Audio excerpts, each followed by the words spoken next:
Good afternoon, everybody. Happy Baby Friday. And I posted a little thing on LinkedIn a little earlier this morning. In my family tree, we have a heavy McVeigh lineage sign that goes in. So I also wanted to say La Elia Padre Sonadiv to all of my fellow Irishmen and women out there. So happy St. Patty's Day, y'all.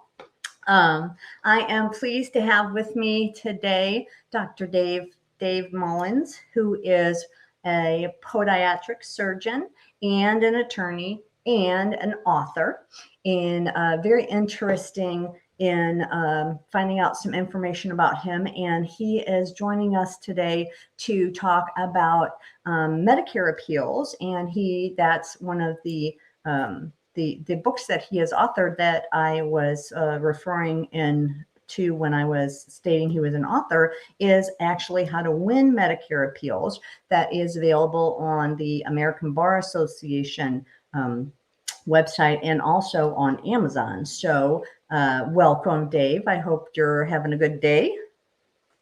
I am. Thanks, Betty. Good to be here with you.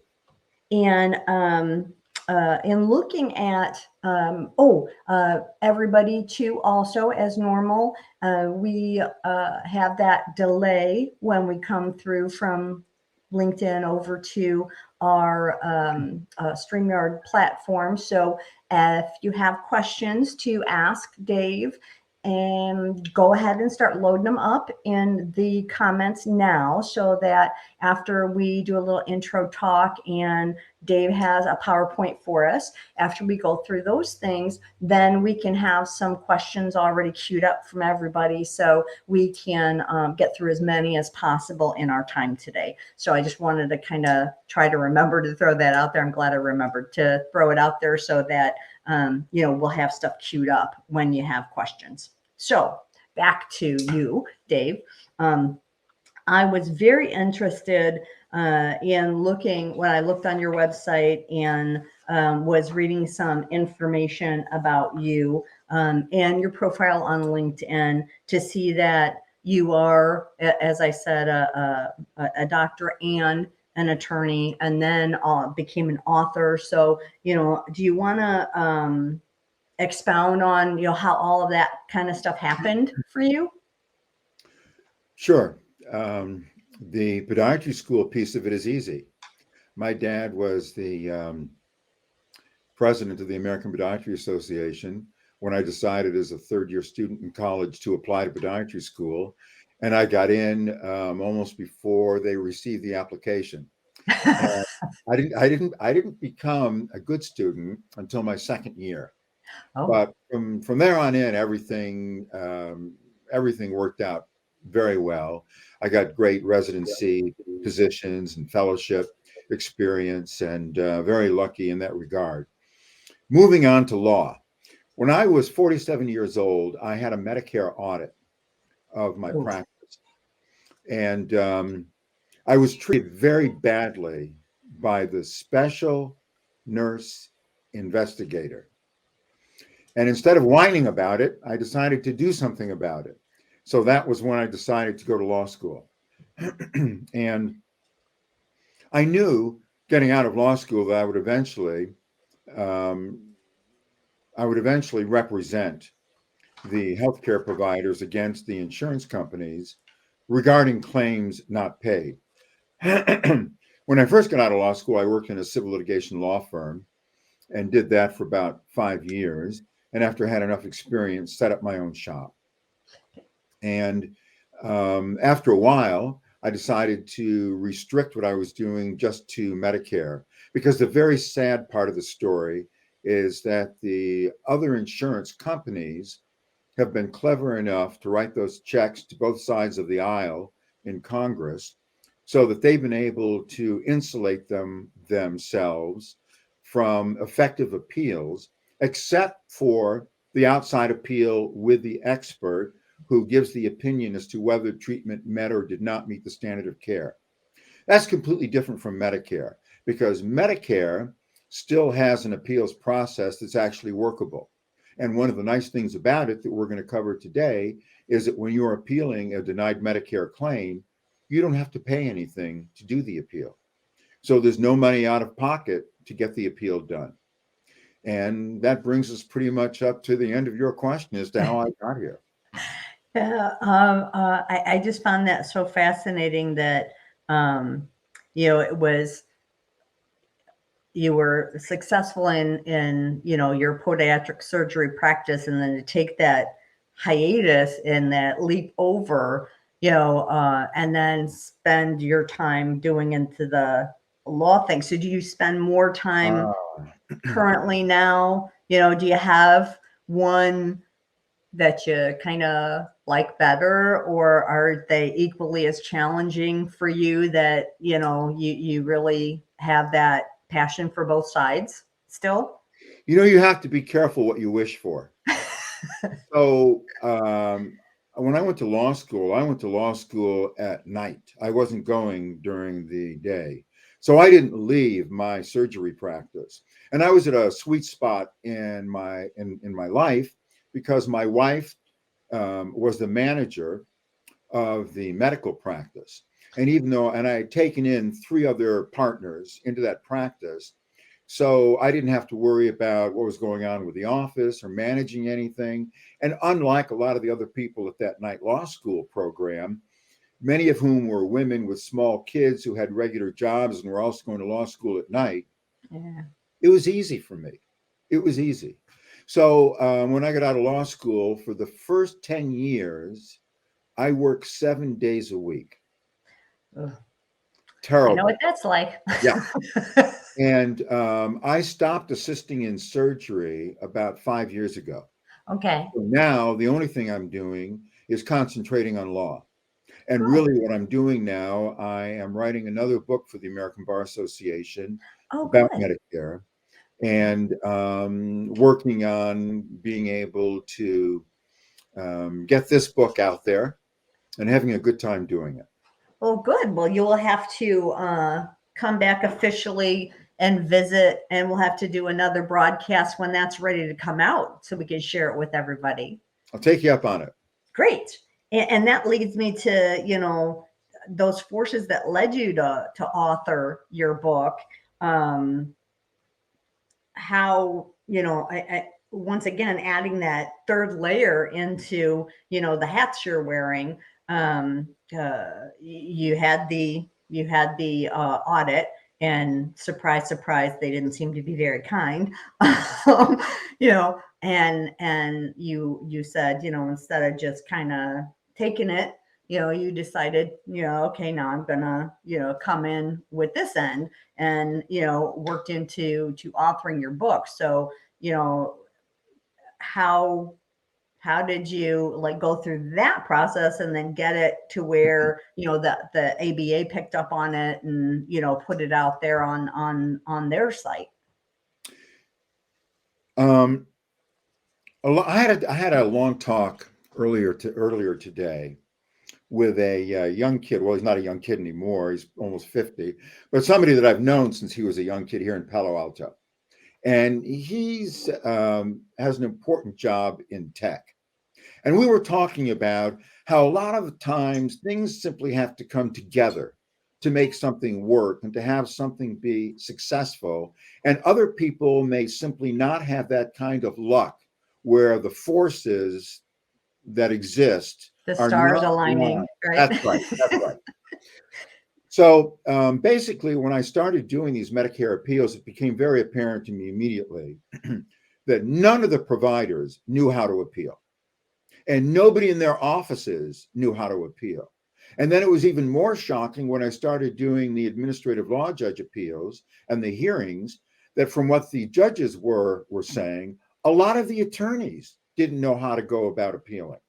So I started making very careful notes every day about what I didn't know and about what I was getting wrong, not just once, but maybe 2 or 3 times. And then the light went on. If I'm getting this stuff wrong, there are a lot of people getting this wrong.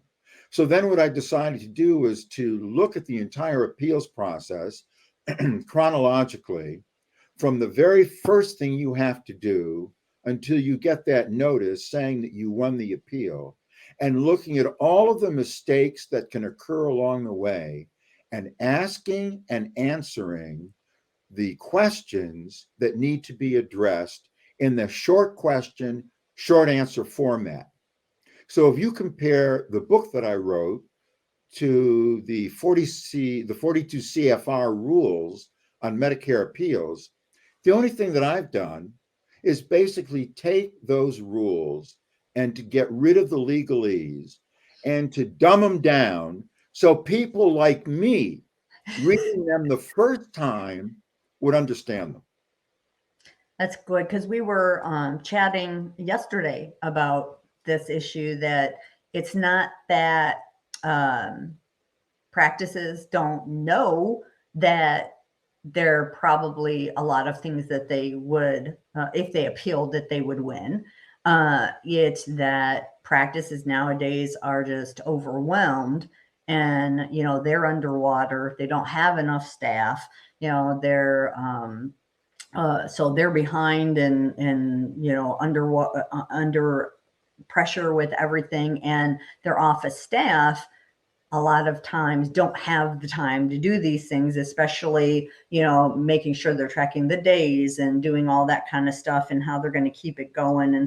And so to have kind of like a how-to guide where it just kind of slates it all out like that, could be very, very helpful for offices that, just are in need of, like, give me the down and dirty, and let's, how are we going to get through this, and try to get a system up to do it. And even with that, I think sometimes looking for outside help, as we were also discussing, may be a route that people want to go, to say, okay, I know, but the time involved, and the man hours involved, and the whatever that's involved, it's just, I know I'm losing money, but what it's going to take me to get it back, it's better, to have somebody else to do it. So your book could also help them. My mind was kind of going there in finding, like, the kind of knowledgeable people they want, like the kind of stuff in looking at, what it would take to do it, and kind of stuff when they're kind of vetting people out too. Just came to me. Sometimes, using materials for different venues and different avenues of getting to the same place, I think can be very helpful for people. So what I would like to do now, and I wanted to also show here for people that are watching too, this is Dr. Mullens' email. If when we're done today, if you still have some questions, or we don't get time to go through some of the things that you would like, how you can contact him. And while he's speaking, I will also cut and paste this and put it in the comments on the LinkedIn page, so y'all will also have it there. And Dr. Mullens is also on LinkedIn, so you could also connect with him. Dave, do you have followers? Do you have people that follow you on LinkedIn also, or do you just prefer people like connect so that you can like message, or? Well, both. Okay. I have a pretty good number of followers now, but both. And I will get back very quickly. Yes, you do that. Yes. Yep. So yes, you can check them out on LinkedIn too. So what I would like to do now is go ahead and bring up the PowerPoint that you put together for everybody today, and let you go ahead and go through your slides. And once Dave is done, everybody, once again, load up your questions as he's going through his slides, so that when we finish up, we'll have time for some questions, hopefully about 15 minutes. And I see a couple people already. Sharon, hey, Sharon is joining us from Tennessee. And we have a Guadalupe. And I see a greetings from, but then it cut out, so I don't see where she's greeting us from. And then there, New York. So just kind of everybody can put their comments in as we're going through, and we'll get to what we can get to. So Dave, I will let you have the floor. And if you just want to tell me when you want me to, forward to the next slide for you, I'm happy to do that. Thank you, Betty. Mhm. First question, how difficult are most Medicare appeals? They're easy to do because there's a very small universe of Medicare law, because there are only 3 steps from start to finish in most Medicare appeals, because you're going to be dealing with the same issues over and over again, and because the Medicare administrative law judges at the 3rd level of appeal are both knowledgeable and reasonable. Next, please, Betty.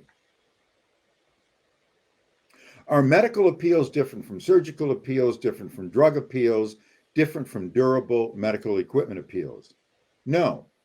Every Medicare appeal is the same appeal. Well, how is that possible? Next, please, Betty. How can every Medicare appeal be the same? Because for every Medicare appeal, you're going to submit written answers to the same 5 questions before the administrative law judge hearing. And for every Medicare appeal, you're going to use the ALJ hearing to tell the patient's story the same way you would tell it to any layperson. Next, please. What are these same 5 questions? This is intuitive. They go in chronological order if you think about it. First, what was wrong with the patient? 2, why did that problem require treatment? 3, exactly what treatment was provided and why was that the best choice for that patient at that time? 4, how do you know that was the best choice? Meaning, what authorities support what was done? And 5, how were Medicare's denial reasons either wrongly applied, that's not very common, or why should the Medicare payment policy that applies to your claim not be applied? I'm going to come back to these questions if we have time later, and I'm going to ask you to do them with me again. Because if you know, understand, and remember these 5 questions, this is all that any Medicare appeal is ever about. And the simplest way that you can answer these questions is the best way to answer these questions. You get no points for medical or legal terminology.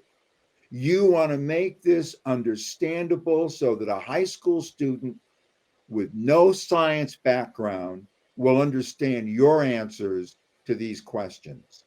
Next, please, Betty.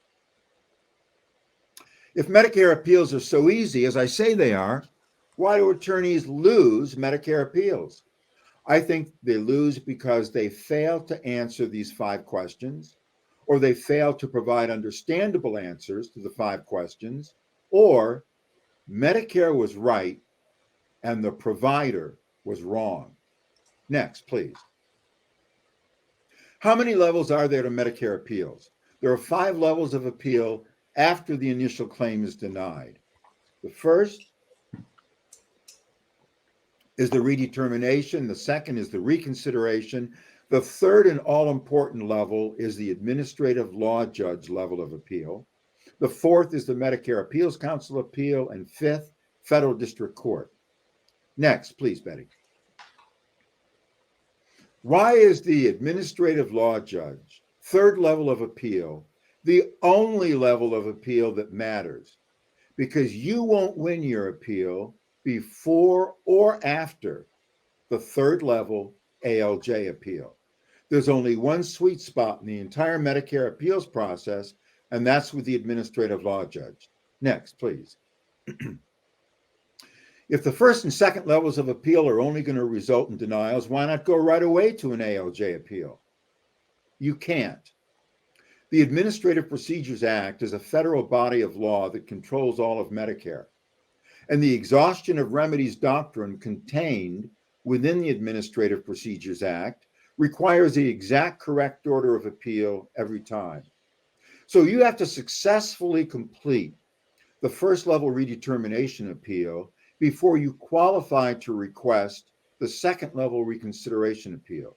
And you have to successfully complete the second level reconsideration appeal before you qualify to request the third level administrative law judge appeal. Next, please, Betty. How did we get to the current adversarial point that we're at with Medicare regarding all of our denials? I think the numbers tell the whole story.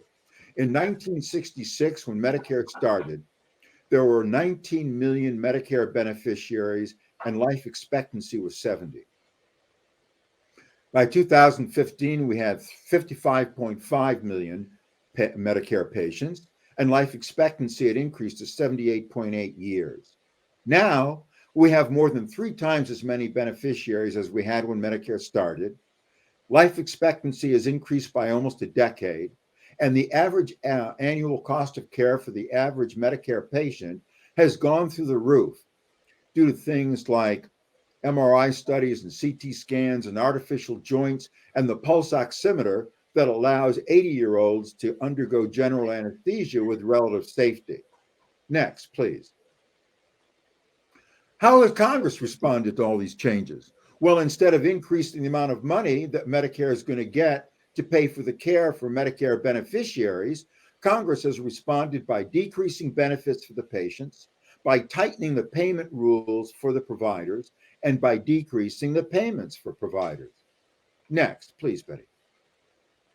What should be your expectation with a first level redetermination appeal? If your appeal is just about an entry error on the original claim form, okay, you're going to win at the first level of appeal. Next, please, Betty. But if your appeal is not about an entry error on the claim form, do you really think that the Medicare Administrative Contractor, the MAC, that just denied payment of the initially submitted claim is now going to turn around and rule against itself in the first level redetermination appeal? I sure hope not, because it's not going to happen. Next, please. What's required for the second level reconsideration appeal? You need a completed second level reconsideration appeal request form, along with the all-important letter brief that asks and answers the 5 essential questions. And at the risk of dragging this out, I want you to do them with me. The 5 questions. 1, what was wrong with the patient? 2, why did that problem need to be treated? 3, exactly what was done for the patient and why was that the best choice at that point in time? 4, how do you know that was the best choice? Meaning, what authorities support what was done? And 5, why were Medicare's denial reasons either wrongly applied, or why should the Medicare payment policy that applies to your claim not be applied? You got maybe 1 or 2 of them this time.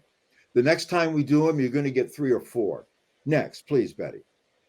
Assuming you're appealing a single denied claim, what should your letter brief include?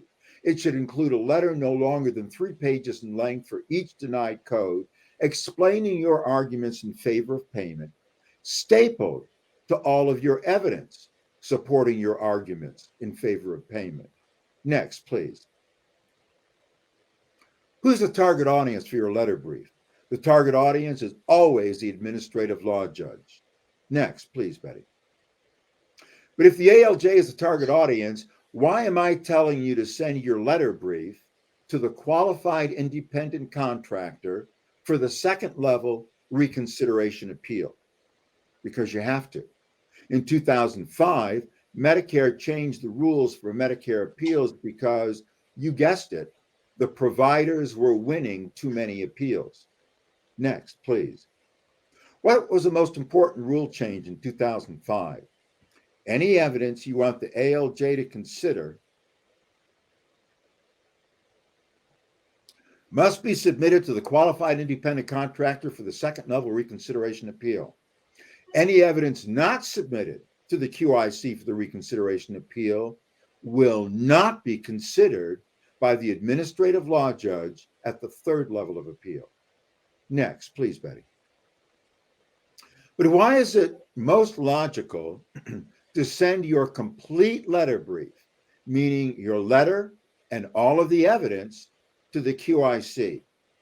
Well, if you know that all your evidence has to be submitted to the QIC for the second level appeal, and you now know all your evidence has to be submitted to the QIC for the second level appeal, why would you ever submit that evidence without a letter explaining the evidence?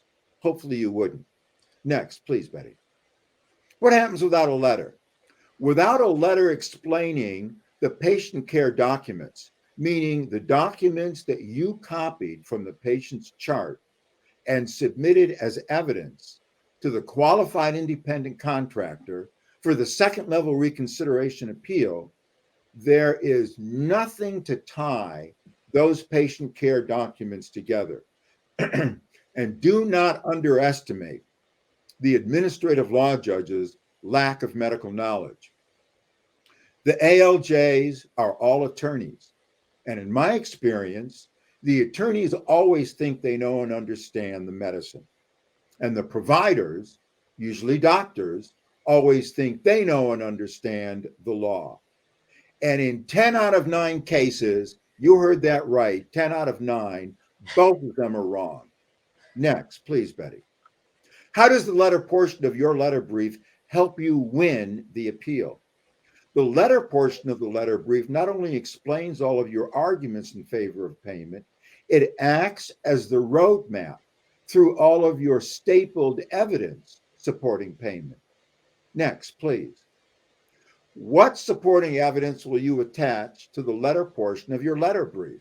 I know a lot of you are thinking, he keeps talking about evidence. What evidence? I'm talking about the copies of the patient care documents from the patient's chart, meaning copies of the clinical photographs of the patient, copies of the progress notes, imaging lab and procedure reports, and copies of peer-reviewed journal articles, textbook sections, and standard of care statements that support payment of the denied claim. Next, please, Betty.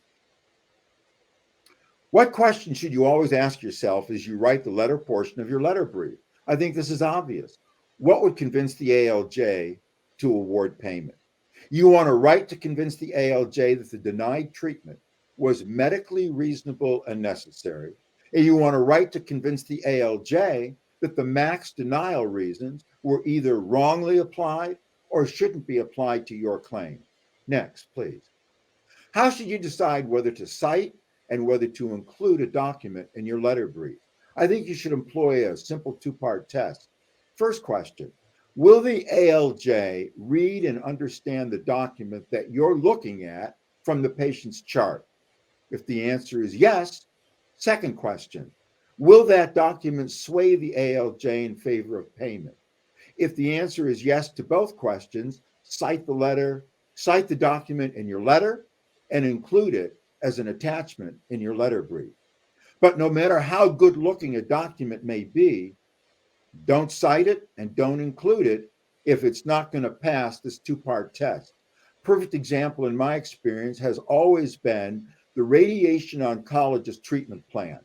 The treatment plans are printed in at least 3 to 5 colors, laser printed, and they are individually works of art. But there isn't an administrative law judge, alive or dead, who would understand one of those treatment plans. So I never included them in the letter brief because you're just wasting the judge's attention span, and you don't want to do that. Next, please, Betty.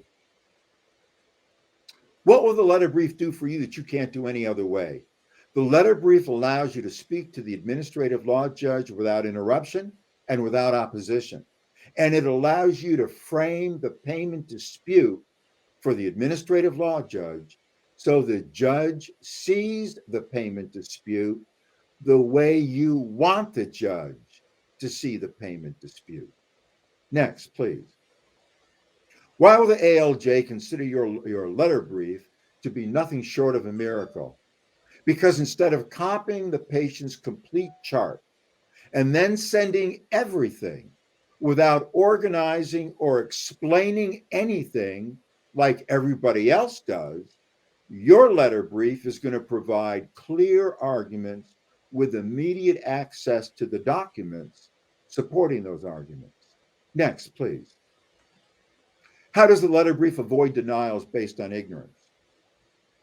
If your administrative law judge does not understand the medicine in your case, or is unaware of the authorities supporting what was done, you're going to lose. But if the ALJ does understand the medicine and is aware of the authorities supporting what was done, at the very least, your administrative law judge is not going to deny your appeal out of ignorance. Next, please. Is it ever okay to not send a letter brief? I would say no. Even a one-page letter will frame your provider's arguments in a voice that is persuasive and in a light that's most favorable to your provider. You want the ALJ to be biased in your favor as she is walking into that remote ALJ hearing room, and your letter brief will do that for you. Next, please. What message are you sending when you don't send a pre-hearing letter brief? The provider is asking the ALJ to go out on a limb after that claim has been denied at the three lower levels, the initial claim, the first level redetermination appeal, and the second level reconsideration appeal. At each one of those levels, that claim has already been denied. If you were the ALJ, would you go out on that limb and award payment if the provider is so lazy that the provider can't be bothered to send a one-page letter explaining why that claim should be paid? If I were the ALJ, I don't think I would. Next, please. Speaking of hearings, what kind of ALJ hearing should you always request? You always want to request a video teleconference or VTC ALJ hearing rather than the telephone hearing that Medicare wants you to accept. Next, please. Why do you want a VTC hearing? First, you need to know if the judge is actually paying attention to what you're saying. You need to know if you have the undivided attention of the judge, or is something else happening in that remote courtroom that is distracting that judge while you're waxing eloquent. Because I can tell you, if the judge isn't listening to what you're saying, you may as well not be saying it. Next, please. Why should you always have the patient sitting next to you at the ALJ hearing? Having the patient sitting next to you at the hearing converts the hearing from an argument over a pile of documents into a hearing regarding the medical needs of the patient sitting next to you. You want the ALJ to identify with the patient because chances are pretty good if the judge identifies with the patient, the judge will then identify with the provider who is just trying to do the best thing they could do for that patient when the patient was seen. Next. Does the letter say what you want it to say? This is incredibly critical. You need to have someone with no medical education read your letter after you've written it, and then have them tell you what it says. If that person gets what you were trying to say, and you'll know that if they accurately tell you what you were trying to say, then the judge is going to get it. But if that person doesn't get it, chances are the judge isn't going to get it either. Next, please, Betty. Stepping back, how does the ALJ appeals process work? Each Medicare administrative law judge has two attorney advisors and either a paralegal or a legal secretary. One of those two attorney advisors gets your claim packet, that big cardboard boat with all of the documents that pertain to your appeal. And after going through those documents, that attorney advisor is going to write a memo for the ALJ. You want to use shocking pink paper for the letter portion of your letter brief in order to make sure that when that attorney advisor is looking at that big cardboard boat of documents, the first thing the attorney advisor thinks is, what is that pink document? And they're going to take your pink letter brief or the letter brief with the pink letter out first and read it first. And you want that to happen because you want to frame the dispute for the attorney advisor just like you want to frame the dispute for the administrative law judge. The person who argues first in front of the neutral third party has a huge advantage. Next, please, Betty. Why should the letter portion of your letter brief be no longer than 3 pages? That is 3 pages for each denied code, because an ALJ will always read a 3-page letter and will never read a 30-page letter. There may be some exceptions to that rule, but that's why they're called exceptions. Next, please, Betty. How should you write the letter and how should you tell the story at the hearing? We've already said this in different ways, but you want to write the letter the same way you would write it to a high school senior. And at the hearing, you want to tell that patient's story the same way you would tell it to the 21-year-old longshoreman sitting on a bar stool. You literally do not want any higher level of sophistication for the letter or the story. When I told this last week at the American College of Legal Medicine meeting, I could tell that there were gasps out there in the audience. But the experienced trial lawyers, I knew they were all nodding their head yes, because you don't get any points for impressing that judge with your knowledge of medicine or medical terminology or your knowledge of law. Your job is to make sure the judge understands what's happening in the case so the judge can reach a conclusion that the claim should be paid. Next, please. At the ALJ hearing, why are clinical photographs always your strongest evidence? I can tell you that that if a picture is worth 1,000 words, a single clinical photograph of a patient is always worth 1,000 medical articles. Describing the patient's problem to the administrative law judge in words, as opposed to showing the patient's problem to the ALJ in a photograph, is like describing the painting of the Mona Lisa to the ALJ, as opposed to showing the ALJ a copy of the Mona Lisa. And this Mona Lisa argument is the argument you're going to use for your client providers as to why they must take clinical photographs of their patients to be used when those claims are denied payment. Next. Will you have to authenticate the patient photographs in the letter brief? Yes, of course you will. You're going to have to prove the photographs are images of the patient whose claims are at issue, and you're going to have to prove when the images were actually taken. I'm sorry, when the photographs were taken. I broke my own rule. Next, Betty, please. How should your client provider authenticate clinical photographs? This is easy. Have them print on a letter-sized piece of paper the patient's initials, their Medicare number, and the date of the photograph, all in size 36 font or larger, and then use that piece of paper as the background for each clinical photograph taken. And that's all they have to do. Next, please. What if your provider client has clinical photographs in the patient's chart but didn't authenticate them? Well, unless that patient is physically present at the hearing and can tell, forget a test, and can tell the administrative law judge that those photographs are photographs of their body part and can tell the judge when the photographs were taken, that judge is not going to admit those photographs into evidence for your case. Next, please. But will an unauthenticated photograph still have an impact on the judge? Of course it will. And we're all peekers. The human response is always to look. And once that ALJ looks at your clinical photographs, she cannot unring that bell.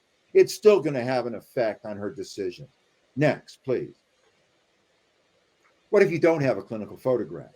Okay, use a diagram or a picture of the patient's problem that you take from a textbook and or an article and combine those images with the best 1 or 2 images from one of the patient's imaging studies, meaning from their MRI study or CT scan, and use all of those images in your letter brief and all of them at the time of the hearing. Next, please. How are the photographs with the letter brief related to the first books you read as a child? Before you learn how to read, your parents use books with very big pictures and very few words in order to hold your attention and enable you to understand the story. Next, please, Betty. How are the first books you read as a child related to the ALJ hearing? You have a limited period of time, usually less than 15 minutes, to present a potentially complex medical topic.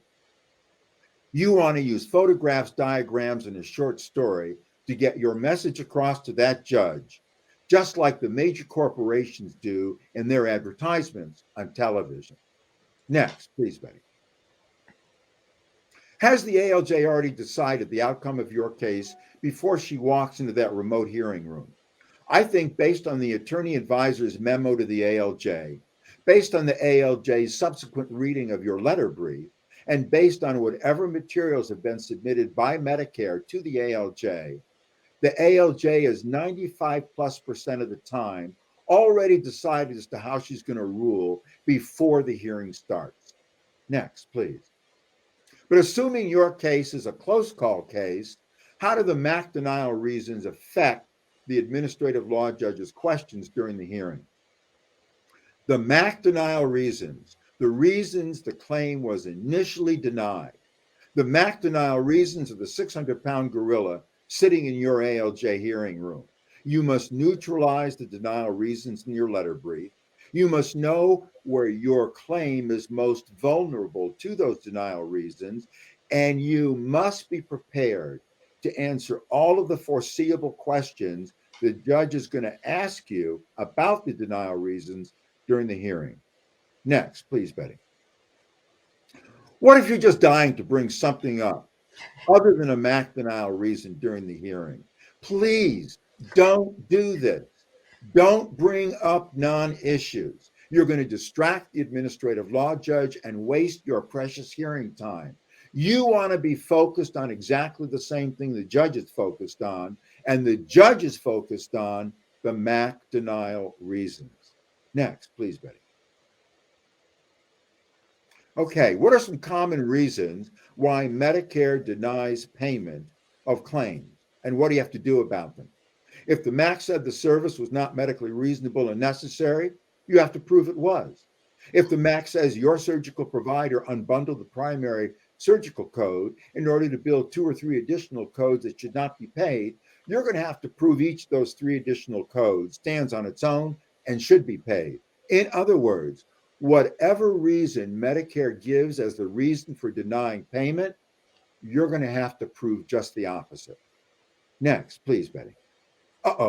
What if you can't find support for the denied service? This is actually the first question you're going to want to answer before you decide to accept the request to appeal the denied claim.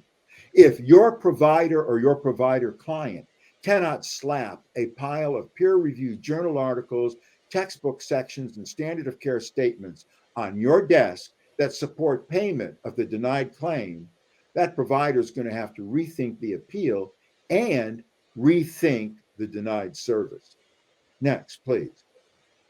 How should you format the letter portion of your letter brief? The letter portion of your letter brief should be no longer than 3 pages per code, as already stated, and it should be double spaced with a font size of 12. But you can attach as many supporting documents as you want to. Does this mean that you can attach a telephone book worth of supporting documents to your 3-page letter printed on shocking pink paper? That's exactly what this means. Next, please, Betty.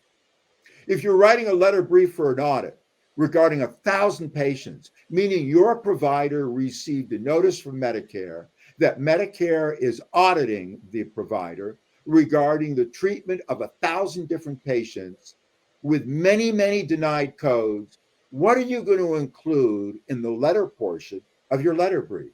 You're just going to include the definition of each coded issue, along with the general reason why each denied code should be paid for every claim in the audit.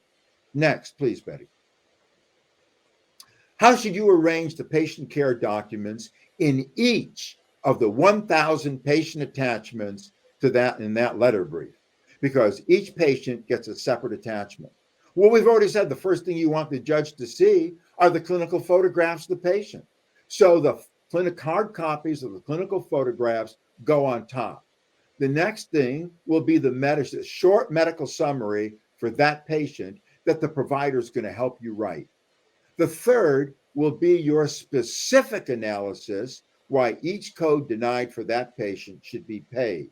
So the general analysis for the code went in the letter. The specific analysis for each patient is going to go in each patient attachment. Next will come copies of the progress notes and reports in chronological order from the patient's chart, just like reading a diary. And last will come the claim-related documents in chronological order. The first claim-related document would be a copy of the initially submitted claim. Next, please, Betty. How do you arrange and use journal articles attached to the letter brief for the 1,000 patients? The first thing I would tell you is you only want to have one copy of each article in that letter brief. You don't want to have 10 copies of the articles, and you only want one attachment for all of the articles referenced in the letter brief.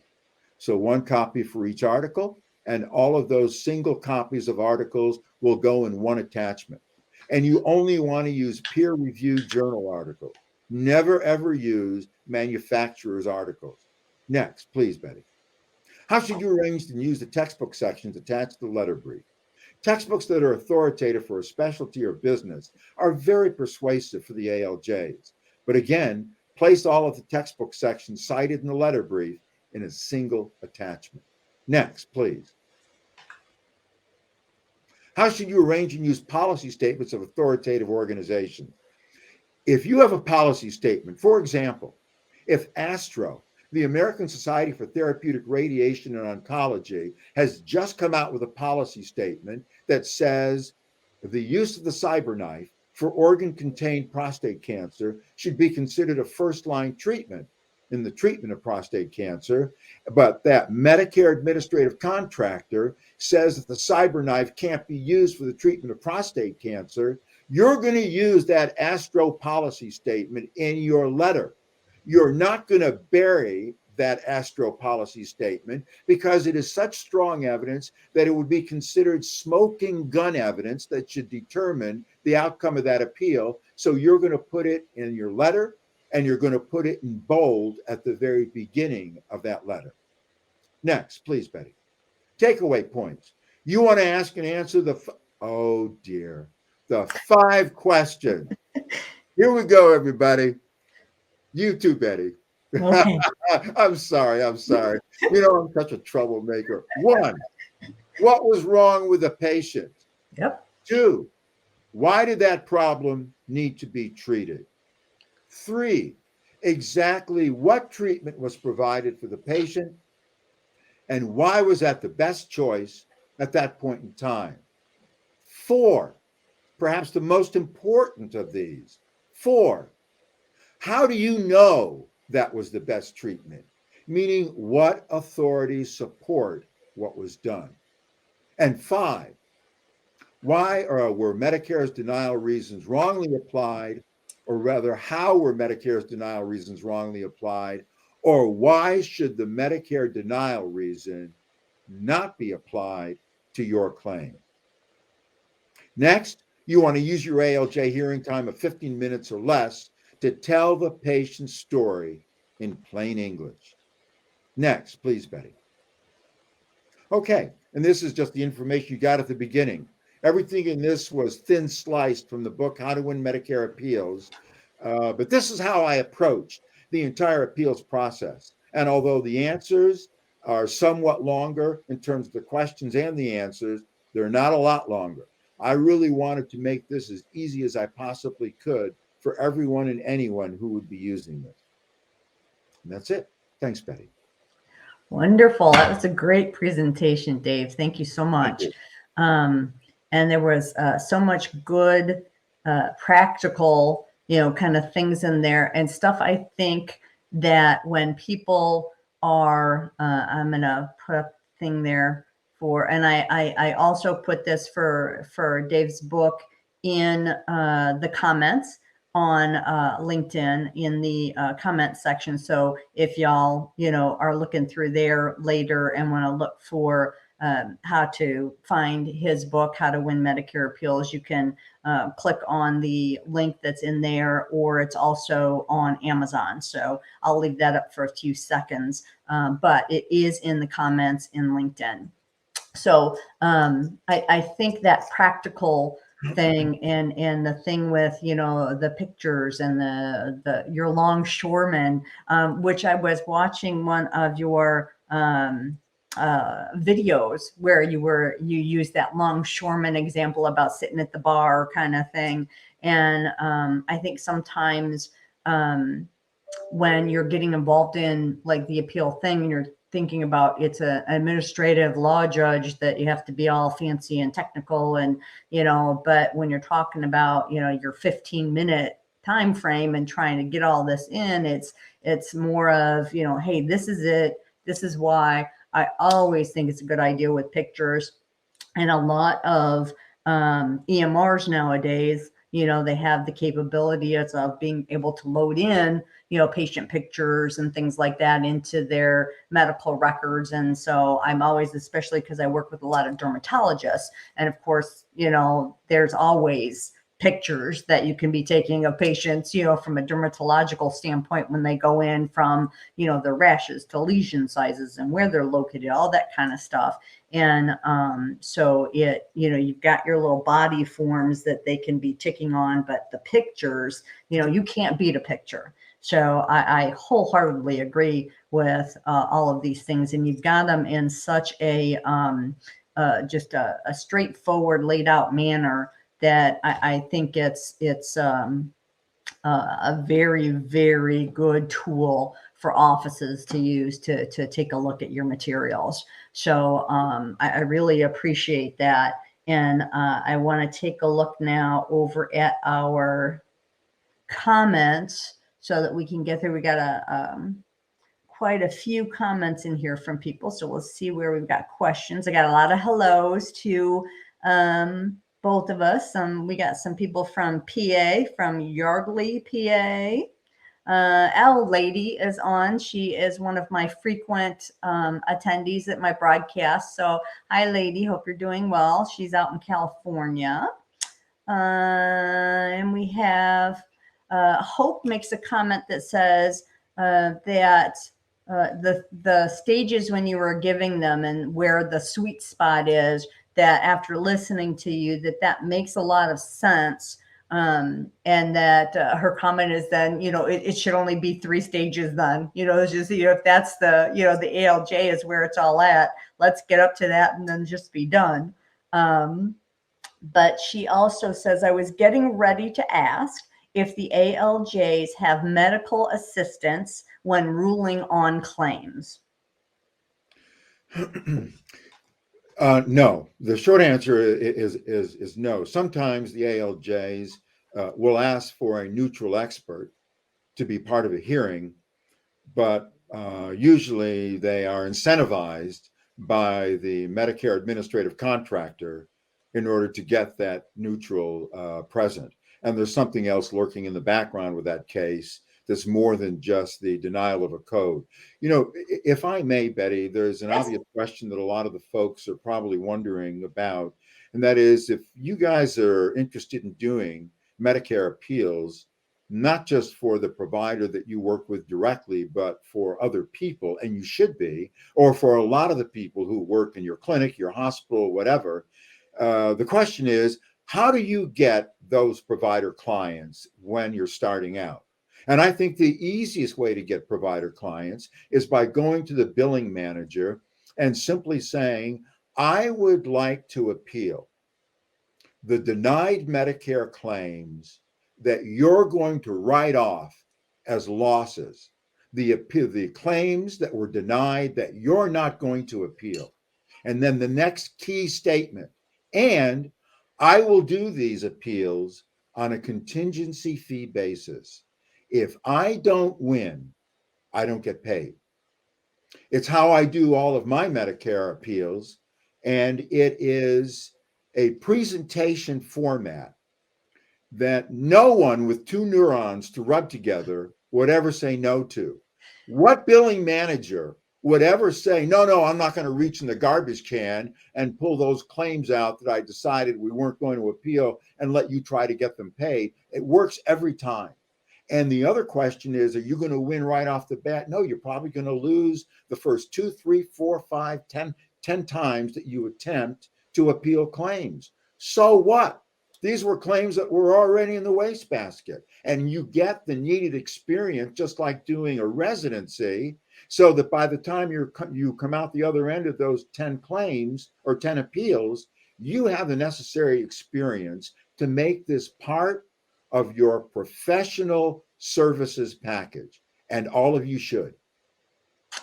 Yeah, definitely for the listeners and people tuning in here that have billing companies and billing services and are independent contractors and consultants. This could definitely be an area where they can, add in some services and or add extra services to what they do, or get them, like a side thing that may turn into their main thing, so yeah, those are some very good, good comments there. Let's see, I have another, lady says the information has been very informative. Now, Sharon has a good comment too. She makes the comment that the questions that you were going through, that those questions should be asked when you're coding and submitting the claim in the first place, to try not to get into that situation. So, that's kind of a good point. Yeah. Sometimes in the initial submission, when things are going, though, I've had many physicians who are, under information about different things about what bundling and unbundling truly means. And, in fact, a quick little, I had one physician that actually told me he was an abuser of modifier 59 very badly. It was on everything he did. And I was meeting with him, and I always try to get the physicians, their perspective, like, what are you thinking so I can help you? And he said, that's that modifier 15. When I'm looking in the CBT book, it says that's a separate procedure. And I said, well, yeah, I see that. And he says, well, that means I get to bill it separately. So when I do this and I do this and I do this, and that means I can just get all of it. And so that 59 just lets me tell them I did them all separately. I was like, well, not exactly what that means. But, so you do get a lot of physicians now that are billing their own things and submitting their own stuff. And so I think the denial issues are ever increasing. I don't see that, we're having this great fall off in there. So I think this would be work that's going to be there for a while for people. Lady asks, is the person handling the appeal, can they be the same as the person who submitted the original claim? Sure. And you can represent anyone who wants you to represent them in a Medicare appeal. You do not have to be an attorney. You don't have to be a legal nurse consultant. You can, any biller, any coder, perfectly qualified to represent anyone who's had a denied claim. On the original, you're going to have to fill out a form, a representative form, that anyone representing someone who has provided a service that has been denied is also going to have to fill out. And there's so many things we didn't have time to get to today, but that representative form is a no-brainer. It takes 1 minute or less to fill out, and it entitles you to represent that provider whose claim was denied payment. And there's no requirement for any degrees to be that representative. Great. And then somebody's asking, and it's just shows as a LinkedIn user, do we know what the percentage of Medicare denials is and the percentage of Medicare denials reversed on appeal? I don't know if you're specifically know, I do know nationally, like overall with denials, that of the denied appeals, that only 30% of all denied issues are appealed. So that on average, about 70% of denials are just let go. The offices either don't have time, don't have whatever, they just write it off.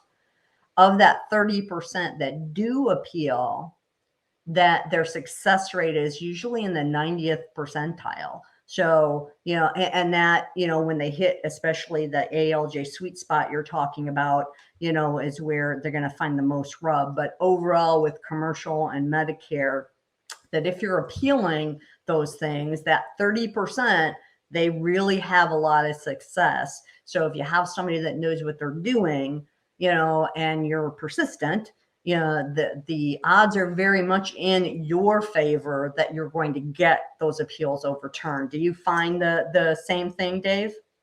Not only that, yes, I do. I read a very interesting paper recently, which made clear the fact that CMS is not revealing these facts about appeals in an honest way. So that, for example, those claims that are submitted for the first level appeal, if it's denied at that level and they don't continue to the second or third level, they're still factoring in those denials at the first level into the numbers that they're crunching for the second and third levels to make the success rate of appeals look far less than they actually are. Because the people who report individually on their success with appeals consistently come up with much higher numbers. And in fact, getting back to that slide from the presentation, in 2005, the reason why Medicare changed the rules, particularly regarding when you have to have your evidence in, was because the providers were winning way too many appeals. Yeah. In fact, the chief administrative law judge now wants to have Congress pass a law stating that all of your evidence has to be submitted with the first level appeal. Yeah, they keep trying to, they keep moving the goalpost, right? Yeah. So you definitely have to be keeping on top of, what's going on, or use people that are keeping on top of it. So if you don't have the bandwidth, the time, all of those kinds of things to handle it, there are many capable places out there, being one of them, places that offer services like this.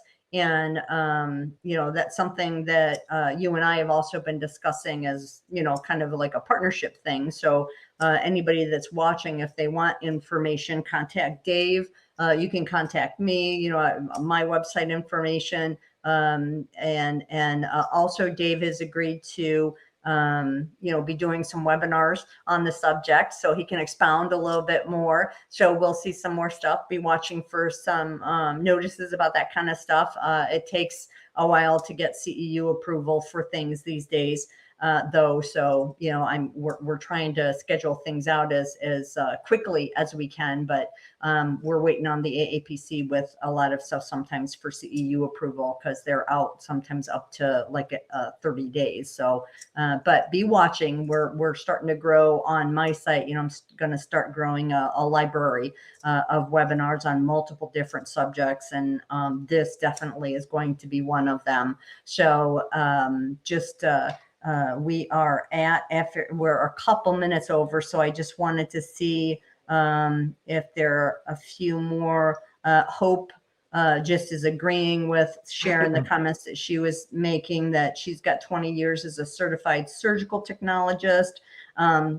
That helped her recover money for her previous employer, having clinical skills. And Sharon says, I think if we answer the questions before submitting, that would cut down on some of this backhand work and having to do these things. And Lady was just surprised at, how high the numbers are as far as, appealing things. So that's a good takeaway from this, is that, appeal. If you've had somebody, a coder, your biller, that person that does these things and has that knowledge telling you that, that should have been paid, go after it. It's your money. You have to get it.